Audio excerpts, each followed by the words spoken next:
नमस्कार मंडळी. स्टार प्रवाहावरील लग्नानंतर होईलच प्रेम या मालिकेतील दोन्ही प्रमुख नायकांनी त्यांच्या चाहत्यांना आनंदाची बातमी दिली आहे.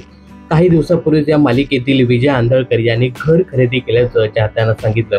आता याच मालिकेत जेव्हा हे पात्र साकारणारा अभिनेता विवेक सांगळे यांनी सुद्धा नुकतंच मुंबईमध्ये स्वतःचं हक्काचं घर खरेदी केलंय.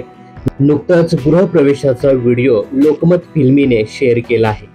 विवेकने मुंबईतील लालबाग या परिसरात स्वतःचं घर घेतलं आहे. विवेकचं लालबागमध्ये नवं घर असं या व्हिडिओला कॅप्शनही दिलं आहे. या व्हिडिओमध्ये विवेक हा गृहप्रवेशाची पूजा करताना दिसतोय. प्रत्येक मराठी कलाकाराचं मुंबईमध्ये घर घेण्याचं स्वप्न असतं. असं स्वप्न विवेकने सुद्धा पूर्ण केलं आहे. विवेक हा मूळचा लालबाग परिसरातच वाढलेला आहे. विवेकचे वडील गिरगावात मिल कामगार होते. मिल्स बंद पडल्यानंतर माडाने तिथे बिल्डिंग्स बांधल्या आणि त्याच बिल्डिंगच्या फ्लॅटमध्ये विवेक हा नव्यानं राहायला जाणार आहे. त्या घराची आज वास्तुशांती पार पडली. दरम्यान विवेकने नवीन घर खरेदी केल्याबद्दल कलाकारांसह त्याचे चाहतेही त्याचं अभिनंदन करताना दिसत आहेत.